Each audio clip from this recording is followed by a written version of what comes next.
नमस्कार दोस्तों, स्वागत है आपका मेरे चैनल पे। मेरा नाम है रिपु दमन सिंह और मैंने बीटेक कर रखा है आईआईटी गुवाहाटी से। मेरे बारे में यहाँ सारी डिटेल लिखी हुई है, आप एक बार जाके चेक कर सकते हैं। तो आपका टाइम वेस्ट नहीं करेंगे क्योंकि जेई मेंस आ चुका है। सीधे वीडियो के टॉपिक के ऊपर आते हैं। सिंस जेई मेंस इधर है, अगर मैंने देखो कल वीडियो में पूछा था क्या डाउट है, तो सबका जो मेरे को मेजर डाउट जो दिखा वो ये था कि भैया हम मॉक टेस्ट में 100 से लेके जो क्या बोलते हैं 150 मार्क्स हैं उसमें अटक गए हैं। तो इसे अपन 200 तक कैसे पुश करें या फिर एटलीस्ट 180 तक कैसे पुश करें, ठीक है। तो ये वाला इस वीडियो में मैं डिस्कस करने वाला हूँ, क्योंकि देखो जो 100 से 150 मार्क्स होता है ना, एक ट्रैप रेंज बन जाता है। मोस्ट स्टूडेंट यही फॉल करते हैं और इस बैरियर को तोड़ना थोड़ा टफ हो जाता है। इस वीडियो में मैं आपको कुछ ऐसी चीज़ें बताऊंगा जो शायद आप गलत कर रहे होंगे।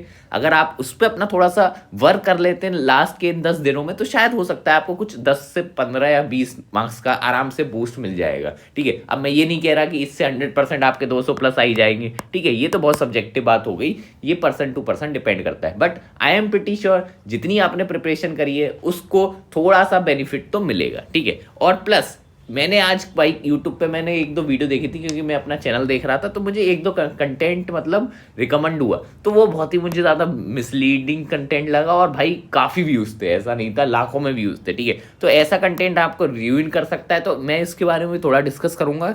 इन वीडियो से ज़रा सावधान रहे, वरना आपका कचरा होगा, आपके फ्यूचर का कचरा होगा। और जिसने वीडियो बनाई है उसने तो व्यूज़ के लिए बनाई है और उसने ये सब ढंग से नहीं बताया, ठीक है। प्लस एक चीज़ और, अपन अगर टाइम बचा तो एक और चीज़ डिस्कस करेंगे, जो नया पैटर्न इस बार जेईई मेंस का है वो आपके लिए फ़ायदेमंद है कि नहीं है। तो चलिए बकवास नहीं करते, सीधे शुरू करते हैं, चलो। तो ये तो मेरा पिछले साल का रिजल्ट था, मतलब पिछले साल नहीं, जब मैंने दिया था तब का रिजल्ट था। देखो जो मेरी रैंक आई थी कॉमन CRL 9601, जैसे वैसे तो मेरी शायद 6.5 की आनी थी, लेकिन मैंने OMR गलत मार्क कर दी थी, ये मैंने आपको ऑलरेडी बता रखा है, ठीक है। तो देखो ये जो भी मेरे मार्क्स या फिर रैंक आई थी अंडर 10,000, ठीक है, काफ़ी अच्छी रैंक है। इसमें आपको अच्छा NIT ट्रिपल IT वगैरह मिल जाता है, ठीक है, डिसेंट कॉलेज मिल जाएगा।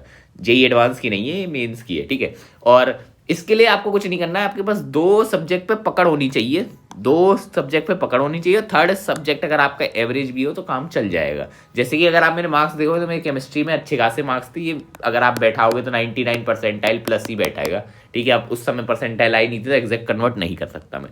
फिर आप देखोगे कि मेरे मैथ्स और फिजिक्स में बराबर ही आ गए थे, और आप कहोगे कि इसका मतलब मेरा मैथ ज़्यादा स्ट्रॉन्ग है, बट बल्कि ऐसा नहीं है। मैं आपको इसके बारे में बताऊंगा। मेरा कुछ स्कैम हो गया था पेपर देते वक्त, जिसकी वजह से मेरी रैंक भी ड्रॉप कर गई थी, ठीक है। तो मेरा मानना है कि अगर आपके 2 सब्जेक्ट स्ट्रॉन्ग है और तीसरा सब्जेक्ट एवरेज होना चाहिए, एटलीस्ट बिलो एवरेज नहीं होना चाहिए। एवरेज मतलब कि ऐसा नहीं है कि आप बिल्कुल ही उसे छोड़ के ही चले जा रहे हो। जैसे कुछ लोगों की स्ट्रेटेजी होती है कि मैं फिजिक्स और केमिस्ट्री में इतने कर लूंगा कि मेरे मार्क्स आ जाएंगे और 98 परसेंटाइल निकाल लूंगा, क्योंकि यूट्यूब में ऐसी वीडियो पड़ी हुई हैं जिन्होंने निकाला है, 0 मार्क्स लाए हैं मैथ्स में और फिर भी उनका हो गया है। तो इस गधापंती में मत हाथ, मतलब ये बहती गंगा में हाथ मत धोइएगा, मतलब आप ही बह जाएंगे, मैं पहले बता रहा हूँ, ठीक है। तो ये सब चीज़ें नहीं करनी। तो मेरे जो स्ट्रॉन्ग सब्जेक्ट थे वो थे केमिस्ट्री और फिजिक्स, सही सुना आपने।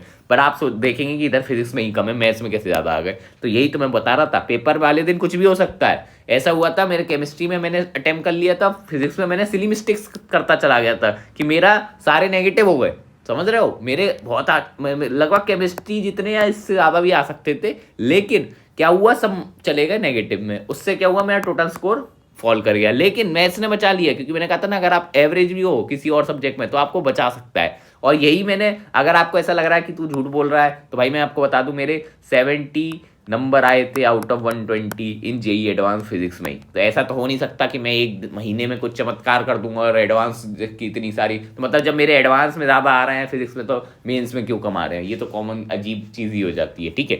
चलो आगे चलते हैं। अब बात करते हैं आपके मेन टॉपिक पे, कि अगर आप 100 से 150 पे मतलब फंस गए हो ये ट्रैप से, तो इससे कैसे बाहर निकले, ठीक है। सबसे पहले आपकी पेपर सॉल्विंग स्ट्रेटेजी क्या है, इस पे अपन को काम करना पड़ेगा।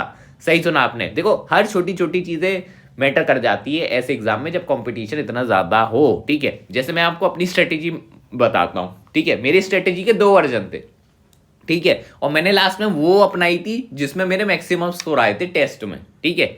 और आप भी ये सेम अप्लाई कर सकते हैं। मैं आपको फर्स्ट वर्जन बनाता हूँ। देखो 3 घंटे का पेपर होगा, 75 क्वेश्चन है। मेरे समय 90 क्वेश्चन होते थे, चलो ठीक है, बट आपके पास 75 क्वेश्चन है, 3 आवर्स है, ठीक है। तो मैं क्या करता था, सबसे पहले केमिस्ट्री उठाता था। केमिस्ट्री में क्योंकि कुछ थ्योरेटिकल क्वेश्चन भी आ जाते हैं जिस पे आप डायरेक्ट बहुत ही जल्दी सॉल्व करके आंसर निकाल सकते, टाइम बच जाता है। तो मैं 50 से 55 मिनट्स देता था। 50 मिनट्स अगर पेपर ईजी है, 55 मिनट्स अगर ठीक ठाक लेवल का है, ठीक है। ये मेरा प्लान रहता था। मेरा वैसे टारगेट तो ये रहता था कि 10 मिनट बचा ले इधर। फिर उसके बाद 1 घंटा मैं फिजिक्स पे देता था और फिर 1 घंटा 10 मिनट मैं मैथ्स पे देता था। मतलब जो मैंने केमिस्ट्री में टाइम मतलब बचाया है वो मैं अपने थोड़े वीकेस्ट सब्जेक्ट में डाल दूंगा। अगर आपका फिजिक्स वीक है तो आप इधर डाल सकते हैं, कोई ऐसी दिक्कत नहीं है, ठीक है। ये आपका वेरी करेगा। अब ये मत बोलना आपका केमिस्ट्री वीक है। देखो यार, केमिस्ट्री वीक है तो मेरे हिसाब से थोड़ा काम कर लो कि chemistry one of the most scoring subject है, ठीक है। चलो आगे चलते हैं। केमिस्ट्री से मैं स्टार्ट करता था, ठीक है। फर्स्ट ऑफ ऑल सबसे इजी वाले क्वेश्चन कर लो। उन क्वेश्चनों पे अटकना ही नहीं है जो थोड़े लेंदी हो। सबसे पहले इजी वाले छाट के कर लो, टाइम बचाओ। पढ़ के पता चल जाता है इजी कौन सा है। अब ये मत बोलना कि नहीं पता चलता।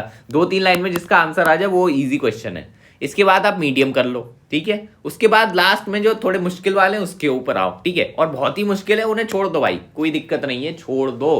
पूरा पेपर नहीं करके आना है, ठीक है। अगर आपको ऐसा लग रहा है कि पूरा पेपर करना जरूरी है, नहीं, जरूरी नहीं है।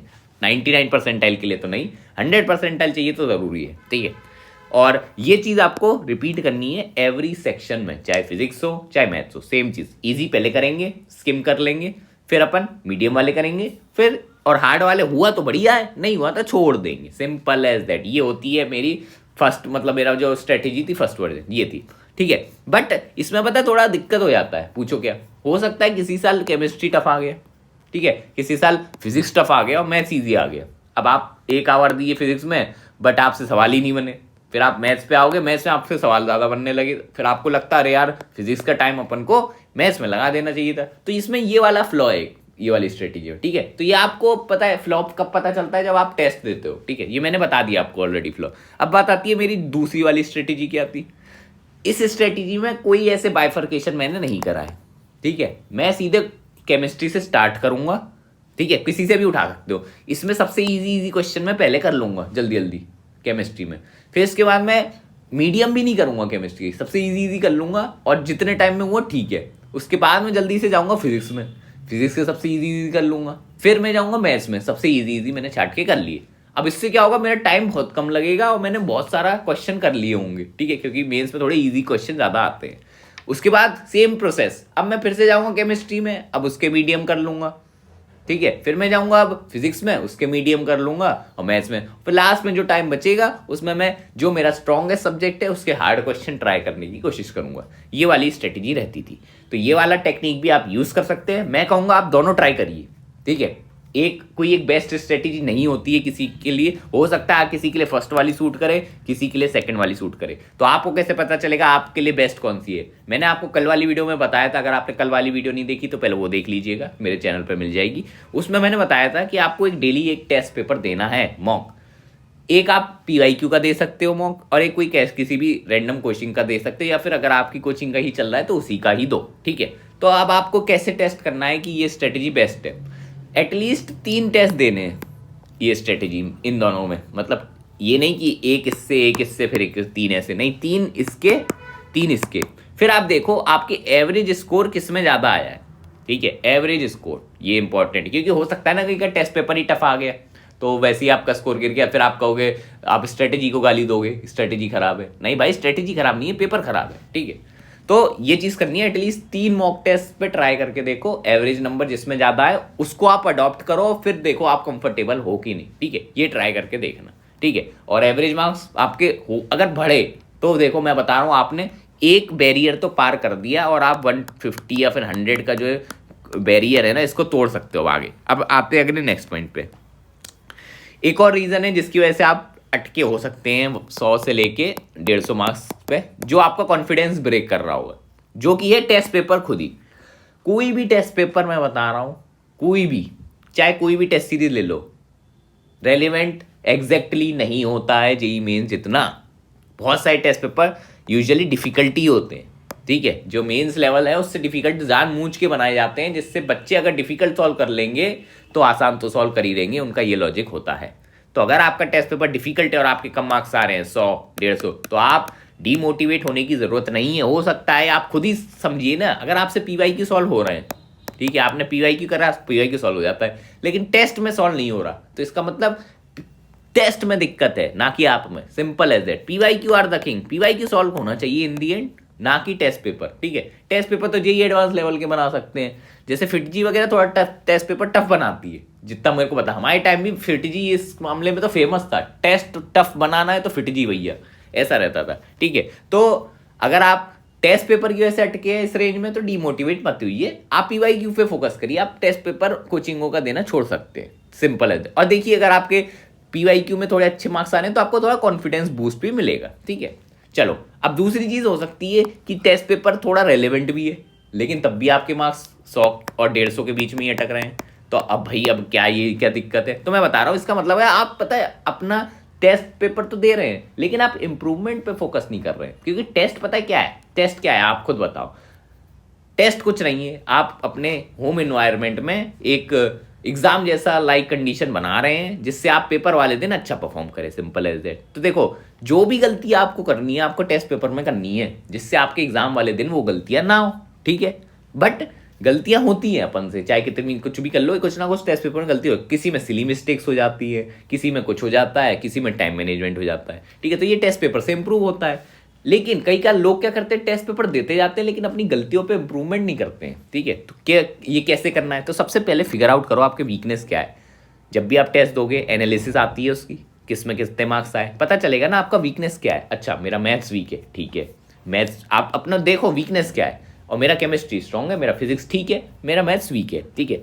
अब मैथ्स वीक है तो मैं उसमें क्या पढ़ सकता हूँ? जिसके क्वेश्चन हमेशा आता है टेस्ट पेपर में, हमेशा गलत करके आता हूँ, ऐसा कौन सा क्वेश्चन है उसको देखो। क्या वो आपका स्ट्रॉन्ग, मतलब हो सकता है आपका स्ट्रॉन्ग सब्जेक्ट केमिस्ट्री हो, उसमें ऐसा कोई टॉपिक हो जो हमेशा आता है, जो आपको लगता है कि सही होगा बट गलत हो जाता है। तो ऐसे फिगर आउट करो वो टॉपिक्स, डायरी में लिख लो या फिर कहीं भी लिख लो, ठीक है। और उन पर थोड़ा रीड कर लो, पढ़ लो उनको, ठीक है। एक दो बार रिवाइज कर लो, कैसे सॉल्व होता है उसको देख लो। और उसके नहीं हो तो 10-15 एक्स्ट्रा क्वेश्चन कर लो, हो सके तो सेक्शनल टेस्ट दे दो उस पोर्शन का जो आपका वीक हो, ठीक है। और उसके बाद फुल लेंथ पे फिर से आओ और देखो आपका इंप्रूवमेंट हुआ है कि नहीं। मैं बता रहा हूँ गारंटी से इंप्रूव होगा, ऐसा हो नहीं सकता इंप्रूव ना हो अगर आपने ये स्ट्रेटेजी फॉलो नहीं, मतलब फॉलो करी तो, ठीक है। तो टेस्ट का एनालिसिस इज वेरी इंपॉर्टेंट।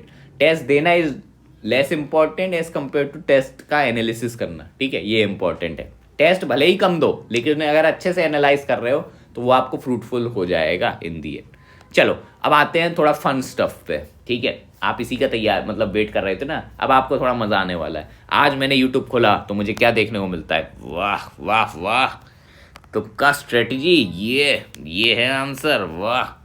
और क्या है, increase the marks by this scientific MCQ trick. भाई पहले आ रहे थे 40, अब आ रहे हैं 80, भाई साहब ब्रेनस्टॉर्मिंग, ठीक है।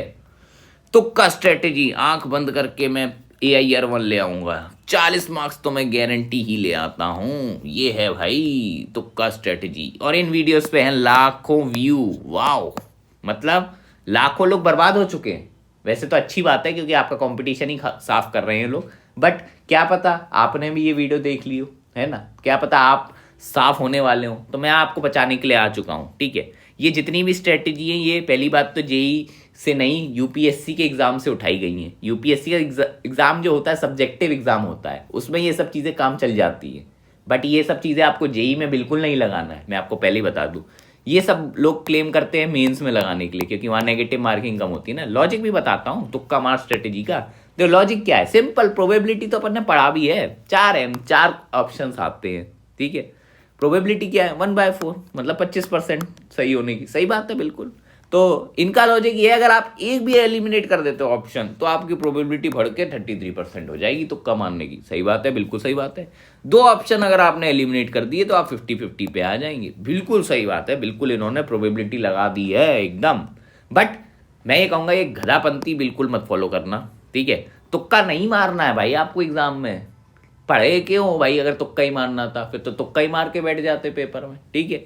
तो ये यूट्यूबर्स व्यूज़ के लिए करते हैं, बट मैं आपको बताता हूँ इसमें फ्लॉ क्या है, ठीक है। नेगेटिव मार्किंग है भाई, पता चला तुक्के मारने के चक्कर में आप मार लिए, पता है, क्योंकि मैंने ये वीडियो भी देखी थी, उसमें पता है क्या मस्त ट्रिक बताई थी एक बंदे ने। इसमें बंदा कह रहा था कि भाई 4 ऑप्शन आएंगे, उसमें 2 एक्सट्रीम ऑप्शन है, उन्हें एलिमिनेट कर दो, जो सिमिलर वाले होते हैं ना उसी में से आंसर होता है। मजेदार बात, मेंस का जो आंसर था ना वो उसी में से नहीं था, ए था उसका आंसर, लो एक्सट्रीम में आंसर था। तो ये सब सब्जेक्टिव चीज़ है, इस पे मत दिमाग लगाना, ठीक है।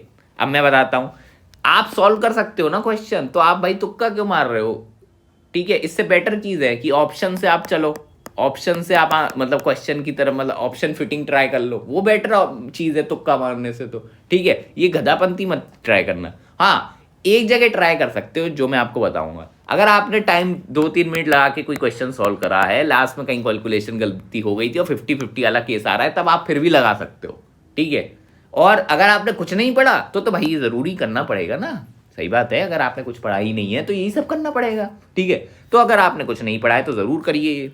और अगर आपको ऐसा लगता है 50-50 पे आ गए तो ये ज़रूर से ट्राई कर सकते हैं, बट बाकी किसी केस में ये मत करना, वरना आपके जितने पॉजिटिव आ रहे होंगे उससे ज़्यादा नेगेटिव हो जाएंगे, और जो आपकी रैंक या फिर परसेंटाइल आपने एक्सपेक्ट करी थी उसकी जगह आपको कुछ और ही नंबर दिखेगा, क्या पता आप कट ऑफ से भी बाहर हो जाए, ठीक है। और अब मैं वैसे तो वीडियो काफ़ी लंबी हो गई है, जो नया पैटर्न है इसका मैं थोड़ा एक नई सेपरेट से वीडियो बना दूंगा 2 मिनट की छोटी सी, तो वो देख लेना, ठीक है। और मैं आपको बता दूं, मेरी जो परसेंटाइल आई थी ये गधापंती करके नहीं आई थी, और किसी भी अच्छे बंदे से पूछना, कौन ही बोलेगा कि तुक्का मारना भाई, ठीक है। तुक्का नहीं मारना है, ये स्टुपिडिटी नहीं करनी है। तो अगर आपको वीडियो पसंद आई, लाइक शेयर सब्सक्राइब करना, कमेंट में बता दो कौन सी वीडियो नेक्स्ट आपको चाहिए। मिलते हैं आपको नेक्स्ट वीडियो में, क्योंकि आपका टाइम बहुत कीमती है।